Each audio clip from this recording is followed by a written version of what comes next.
الحمدللہ الحمدللہ وحدہ والصلاة والسلام علی سید الانبیاء والمرسلین محمد وعلی آلہ واصحابہ اجمعین الی یوم الدین۔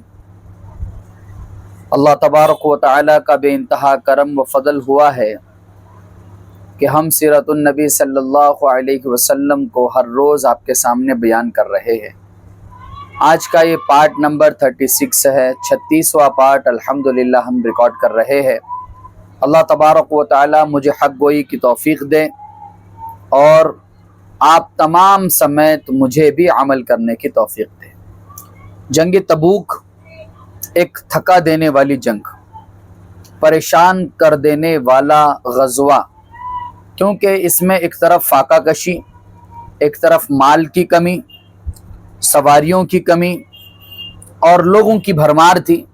30,000 لوگ مسلمان یہ اس غزوے میں چل رہے تھے اور سامنے سے بھی 40 یا اس سے زیادہ فوجی مسلمانوں کا استقبال کر رہے تھے جنگ کے لیے، لیکن وَأَنَّ اللَّهَ مَعَ الْمُؤْمِنِينَ، اللہ کی مدد مومنین کے ساتھ۔ اللہ مومنوں کو کبھی بھی تنہا نہیں چھوڑتا۔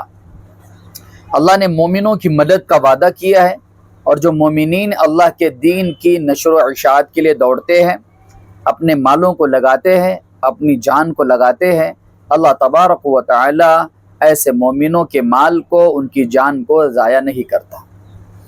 تو بہرحال یہ کہ اب جنگ حنین سے فارغ ہونے کے بعد ایک بات تو پورے جزیرۃ العرب میں جو زور و شوروں سے پھیل رہی تھی وہ یہ کہ اندر کا دشمن ختم ہو چکا ہے، الا یہ کہ کچھ منافقین بچے ہیں اور وہ کوشش میں لگے ہوئے ہیں۔ عبداللہ ابن ابی ابن سلول کے چیلے چپاٹے اور اسی طرح منافقین، ابو عامر اور بہت سارے لوگ ہیں جنہوں نے مسجد زرار بھی بنائی ہوئی تھی۔ پورا نقشہ انشاءاللہ آج کی اس ویڈیو میں ہم کھینچنے جا رہے ہیں۔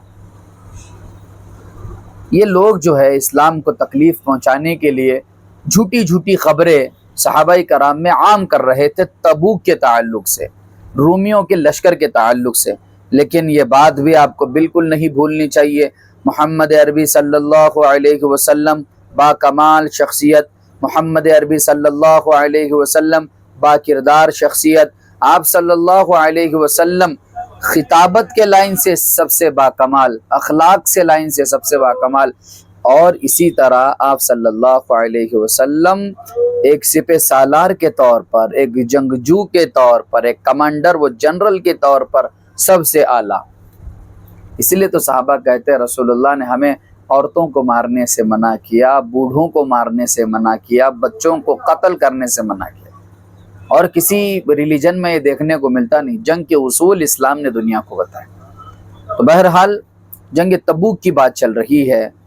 ایسا قد سحلی کا زمانہ ہے کہ لوگوں کے پاس سواریاں موجود نہیں ہیں، اور لوگ آئے بھی اللہ کے نبی صلی اللہ علیہ وسلم کے پاس۔ وہ قرآن مجید کی آیت بھی ہے، احملکم علی تولوا واعینکم تفیض من الدمع حزنا الا یجدوا ما ينفقون۔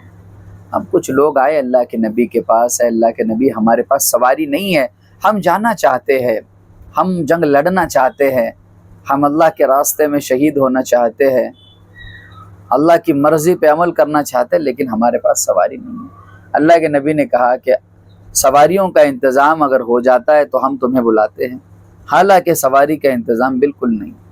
18 لوگ ایک ایک اونٹ پر سوار ہیں، 18 لوگ۔ اب سوچ سکتے ہو زیادہ راہ کتنا ہے، سواریاں کتنی ہیں، اور کتنی تکلیفیں برداشت کر کے پہنچنا ہے۔ نبی کریم صلی اللہ علیہ وسلم نے جب انہیں کہا کہ سواریوں کا انتظام نہیں ہو رہا تو وہ لوگ رو کر جا رہے تھے، رو رہے تھے وہ لوگ۔ اور قرآن مجید نے آگے بیان بھی کیا ہے جو لوگ کمزور اور ضعیف تھے ان کے لیے لیس علی الضعفاء ولا علی المرضى ولا علی الذین لا یجدون ما ينفقون حرج اذا نصحوا للہ ورسولہ، پوری آیت۔ کہ وہ لوگ جو کمزور تھے اور وہ آ نہیں سکے، اللہ تبارک و تعالیٰ نے ان کی بھی مغفرت کر دی۔ وَعَلَى الثَّلَاثَةِ الَّذِينَ خُلِّفُوا، وہ 3 عظیم صحابہ جن کو ہم مکہ کے نام سے یاد رکھتے ہیں، مرارہ بن ربیع، میم سے، کاف سے کعب بن مالک، اور ہا سے ہلال بن امیہ، یہ تینوں صحیح الایمان ہونے کے باوجود نہیں پہنچ پائے تھے، اور منافقین تو ویسے پہنچنا ہی نہیں چاہتے تھے وہ پہنچنا۔ اور ابو عامر جو رئیس المنافقین تھا ابھی یہاں کا، وہ رومیوں کو اللہ کے نبی کی نقل و حرکت، یہاں کے مشورے پہنچا رہا تھا۔ اور مسجد زرار بھی انہوں نے اسی کے لیے بنائی ہوئی تھی، وہ اللہ کے نبی کو بار بار کہا کرتے تھے آپ اس مسجد میں نماز پڑھائیے، تاکہ صحابہ کرام بھی اس مسجد میں ذوق و شوق سے آ کر نماز پڑھے۔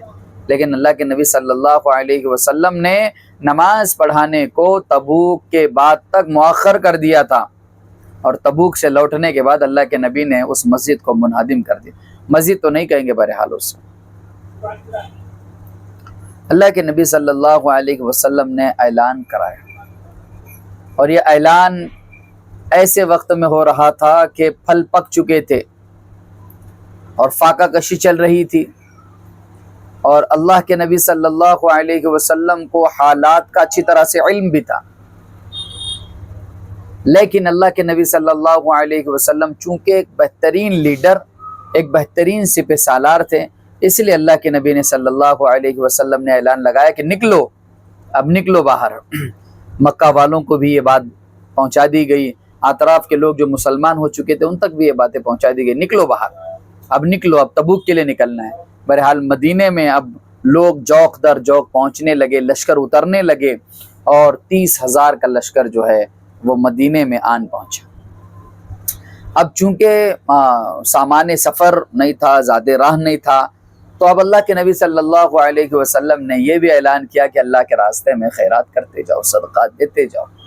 اب اس موقع پر جو ٹاپ آف دا لسٹ نام سیدنا ابو بکر صدیق کا آتا ہے، انہوں نے غالباً 4,000 درہم اللہ کے نبی صلی اللہ علیہ وسلم کے پاس لا کر رکھ دی، اور یہ ان کی پوری جمع پونجی تھی، اور انہوں نے یہ کہا کہ میں فقط اللہ اور اس کے رسول کو چھوڑ کر آیا ہوں گھر پہ، اور کچھ نہیں ہے گھر پہ میرے۔ یہ تبوک کے موقع کی بات۔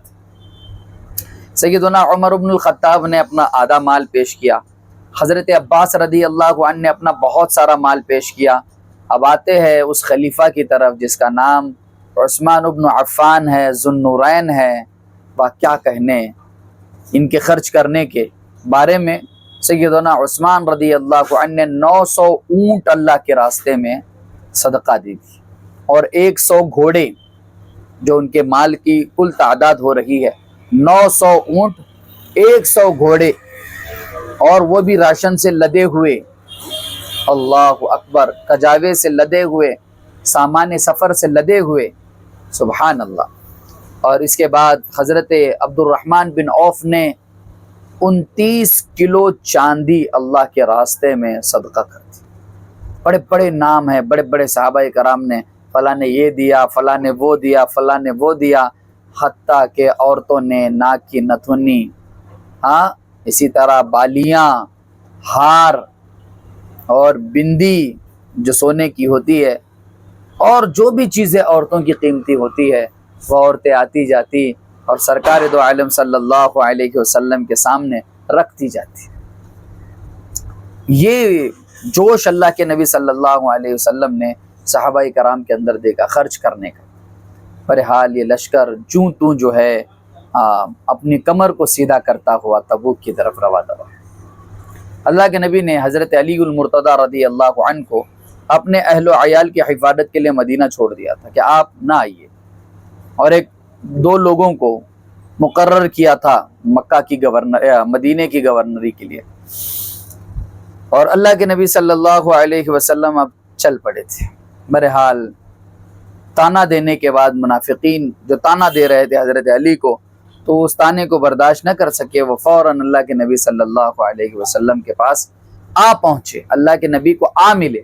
اللہ کے نبی صلی اللہ علیہ وسلم نے انہیں واپس کر دیا، اور واپس کرتے ہوئے اللہ کے نبی نے گولڈن لائن جو حضرت علی کے بارے میں کہی، وہ یہ تھی کہ علی، کیا تم یہ چیز پسند نہیں کرتے کہ میری تمہارے ساتھ وہی نسبت ہے جو موسیٰ کے ساتھ ہارون کی تھی؟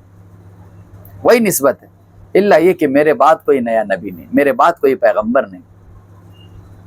یہ لائن، اور اسی غزوے کے ابتدا میں حضرت عثمان کے لیے گولڈن ورڈ کہے کہ عثمان نے جب اتنا مال اللہ کے راستے میں صدقہ کر دیا، اللہ کے نبی نے فرمایا اس کے بعد عثمان جو چاہے کرے اسے کوئی ضرر نہیں پہنچے گی۔ اللہ اکبر۔ لیکن اس کے باوجود بھی وہ سخی لوگ، وہ رونے والے لوگ، اللہ کے سامنے ہاتھ پھیلانے والے لوگ، نہ جانے ہمیں اپنی کن نیکیوں نے مطمئن کر دیا ہے۔ صحابہ کرام رضوان اللہ تعالی علیہم اجمعین کا یہ لشکر 30,000 پر مشتمل یہ بڑھ رہا تھا، اور ان کے پاس کھانے پینے کو بھی کچھ نہیں تھا، کھانے پینے کو بھی جیسے تیسے پتے کھا کر ان لوگوں نے گزارا شروع کر دیا، لیکن ان پتوں سے جو ہے ان کے ہونٹ خراب ہونے لگے، ان کے ہونٹ پھٹنے لگے، اور مجبوری میں، دقت میں انہیں اپنے اونٹ جس پہ وہ سوار تھے وہ ذبح کر کے کھانا پڑا۔ اور وہ اونٹ کیوں ذبح کر رہے تھے؟ تاکہ اس کے کوہان میں جو پانی ہے اور جو چربی ہے اس سے پیاس بجھائی جا سکے۔ اندازہ لگائیے یہ غزوہ تبوک کتنا خطرناک ہے۔ اور سورہ توبہ کے جو آخر میں جو آیت آئی ہے اس جنگ کے تعلق سے، خرچ کرنے کے بارے میں، اللہ کے راستے میں جد و جہد کے بارے میں، سبحان اللہ، ان آیتوں کا کیا کہنا۔ وہ آیتیں تو مومنوں کو جنت کی طرف بلا رہی تھی، کھینچ رہی تھی۔ سورہ توبہ کے آخر میں 10ویں پارے کے آخر میں۔ پھر اس کے بعد اللہ کے نبی صلی اللہ علیہ وسلم کا یہ لشکر چلنے لگا اور حجر، مقام حجر میں آ کر پہنچا۔ یہ بستی تھی قوم ثمود کی۔ اللہ کے نبی صلی اللہ علیہ وسلم نے کہا کہ یہاں سے فوراً نکلو، تیزی کے ساتھ نکلو۔ حضرت صالح علیہ السلام، قوم ثمود جو پہاڑوں کے اندر تراش کر گھر بناتی تھی، اور اللہ رب العزت کا عذاب بھی ان پر آ چکا ہے، تو اللہ کے نبی صلی اللہ علیہ وسلم نے کہا کہ ان کے کنووں سے کوئی پانی نہ پیے، ان کے چشموں سے کوئی پانی نہ پیے۔ اگر آپ نے آٹا گوندا ہوا ہے تو وہ آٹا پھینک دے، کوئی وضو نہ کرے۔ اللہ کے نبی نے وضو بھی کرنے سے منع کیا، اور یہ فرمایا کہ نکلو یہاں سے۔ حضرت عبداللہ ابن عمر کی بھی روایت ہے، نکلو یہاں سے، جتنا جلدی ہو سکے یہاں سے نکلو، اور اگر تمہیں پانی پینا ہی ہے تو حضرت صالح علیہ السلام کے چشمے سے پانی پیو، جہاں سے ان کی اونٹنی پانی پیا کرتی تھی۔ یہ بات اللہ کے نبی نے کہی۔ حضرت معاذ بن جبل کے ساتھ بھی اللہ کے نبی صلی اللہ علیہ وسلم کی وہ بات کہ اللہ کے نبی صلی اللہ علیہ وسلم نے حضرت معاذ کو کہا کہ معاذ، کہ تم دیکھو گے کہ یہ تمام کے تمام جو جگہ ہمیں نظر آتی ہے انشاءاللہ یہ اسلام کے انڈر میں آئیں گے اور یہاں پہ باغات ہوں گے۔ اور وہ ہوا۔ اللہ کے نبی صلی اللہ علیہ وسلم کے رحلت فرمانے کے بعد وہ تمام کا تمام روم کا ایریا، قادسیہ کا ایریا، یمن کا ایریا، سارا کا سارا مسلمانوں کا ہو گیا، جس کو عمر بن الخطاب رضی اللہ عنہ نے اپنے جانباز سپاہیوں ابو عبیدہ بن جراح رضی اللہ عنہ، حضرت خالد بن ولید رضی اللہ عنہ، عمرو بن عاص رضی اللہ عنہ رضی اللہ عنہم اجمعین کے ذریعے، اللہ کی مدد کے ذریعے فتح فرما۔ اب حضور صلی اللہ علیہ وسلم جب تبوک کے میدان میں پہنچے ہیں، اللہ کے نبی نے میدان میں پہنچنے سے پہلے یہ ارشاد فرمایا کہ ہم کل تبوک کے میدان میں پہنچیں گے، لیکن چاشتے پہلے نہیں پہنچیں گے، لہٰذا تم میں سے کوئی بھی شخص تبوک کے اس کنویں سے پانی نہ لے جب تک میں اجازت نہ دوں۔ اگلے دن جب تبوک پہنچے ہیں اور اس چشمے تک پہنچے ہیں تو معاذ بن جبل کہتے ہیں کہ میں نبی کریم صلی اللہ علیہ وسلم اس چشمے تک پہنچے تو ہم کیا دیکھتے ہیں کہ دو لوگ وہاں پر آلریڈی پہنچ چکے ہیں اور وہ وہاں سے پانی پی رہے ہیں۔ اللہ کے نبی نے ان سے پوچھا کیا تم نے اس کا پانی پیا؟ ان لوگوں نے کہا ہاں۔ پھر اللہ کی طرف سے جو بات ذہن میں اللہ کے نبی کی آئی، اللہ کے نبی نے انہیں بولا۔ پھر اس کے بعد اللہ کے نبی نے ایک چلو بھرا، پھر اس سے اپنا منہ دھویا، پھر وہ ہونے کے بعد پھر وہ پانی جو ہے اللہ کے نبی صلی اللہ علیہ وسلم نے چشمے میں ڈال دیا، چشمہ پھوٹنے لگا، پانی آنے لگا، تمام تر صحابہ اس سے سیراب ہوئے۔ اب بہرحال جنگ آمنے سامنے تھی، اللہ کے نبی اور ان کے ساتھیوں کا اتنا رعب اور دبدبا ان لوگوں پر جا پہنچا۔ دنیا کی سپر پاور طاقت، رومی سپر پاور، جنہوں نے ابھی حال فی الحال میں فارسیوں کو دھول چٹا دی تھی، قادسیوں کو دھول چٹا دی تھی، غلبت الروم، پس اس کے بعد ہمیں دیکھنے کو ملتا ہے 20ویں پارے میں. تو روم کے غالب ہونے کی خبر قرآن دے رہا تھا، تو اب اس روم کو ڈسٹرائے کرنے کے لیے محمد عربی صلی اللہ علیہ وسلم آئے تھے. محمد عربی صلی اللہ علیہ وسلم کو انہوں نے پریشان کیا تھا، حتیٰ کہ حضرت عمر فاروق رضی اللہ عنہ فرماتے ہیں کہ حنین سے آنے کے بعد اللہ کے نبی صلی اللہ علیہ وسلم نے اپنی بیویوں سے علیحدگی اختیار کر لی تھی. علیحدگی اختیار کر لی تھی اپنی بیویوں سے، اور علیحدگی اختیار کر کے ایک مقام تھا، وہاں پر جا کر اللہ کے نبی آرام کرتے تھے. صحابہ کو ایسے لگنے لگا کہ اللہ کے نبی نے اپنی بیوی کو طلاق دے دیا ہے. حضرت عمر بن خطاب رضی اللہ عنہ فرماتے ہیں کہ میرا ایک ساتھی انصاری دوست، وہ جب اللہ کے نبی کے دربار میں ہوتا، اگر کوئی وحی نازل ہوتی، کوئی خبر آتی، تو وہ مجھ تک آ کر پہنچاتا، اور جب وہ حاضر نہیں ہوتا اور میں حاضر ہوتا تو کوئی پیغام مجھے ملتا تو میں اس دوستوں کو پہنچاتا. ہم دونوں کا ایسے ہی چل رہا تھا. ایک رات عشاء بعد وہ زور سے آ کر میرا دروازہ کھٹکھٹانے لگا اور یہ کہنے لگا، عمر کیا تو سو گیا ہے؟ عمر فاروق باہر آئے اور گھبرا کر یہ کہنے لگے، کیا ہوا کیا ہوا؟ کیا رومیوں کا لشکر مدینے آیا ہے؟ تم اس طرح سے دروازہ پیٹ رہے ہو؟ تو اس وقت سیدنا عمر کی بات پر وہ انصاری صحابی نے جواب دیا، ایسا نہیں ہے، اس سے بڑا حادثہ ہو گیا ہے، نبی کریم نے اپنی بیویوں کو طلاق دے دیا. یہ بات حالانکہ اللہ کے نبی صلی اللہ علیہ وسلم نے طلاق نہیں دی تھی. للذین یؤلون من نسائہم تربص اربعۃ اشہر، یہ آپ جو پڑھ سکتے ہو دوسرے پارے کے اندر. آپ نے بات نہ کرنے کی قسم کھائی تھی، اور کیوں نہ بات کرنے کی قسم کھائی تھی اس کا ایک لمبا چوڑا قصہ ہے. بہرحال ہم آج تبوک کی بات چیت کر رہے ہیں. تو تبوک کے میدان میں اللہ کے نبی صلی اللہ علیہ وسلم جب پہنچے، یہ دونوں لشکر آمنے سامنے ایک شخص کی وجہ سے آئے. ایک شخص جن کا نام غالباً حارث بن عمیر، یہ جو صحابی تھے ازدی رضی اللہ عنہ، یہ سفیر تھے مسلمانوں کے. اللہ کے نبی نے ان کو بھیجا تھا اپنا خط دے کر بصرہ کی طرف. تو وہاں پر ایک شخص تھا جس کا نام شرجیل غسانی، اس نے اس صحابی کو پکڑ کر وہ شہید کر دیا تھا. جنگ موتا میں بھی رومی لشکر آمنے سامنے ہوئے تھے، جن میں حضرت زید بن حارثہ سپہ سالار تھے. ان کے شہید ہونے کے بعد جعفر طیار سپہ سالار بنے. ان کے شہید ہونے کے بعد عبداللہ بن رواحہ سپہ سالار بنے. ان کے شہید ہونے کے بعد بالآخر خالد بن ولید رضی اللہ عنہ سپہ سالار بنے. اور مسلمان الحمدللہ ثم الحمدللہ رومیوں کو کھدیڑنے میں کامیاب رہے، اور ایک جنگی ترتیب بنا کر وہاں سے فوراً مدینے کی طرف رواں دوا ہوئے.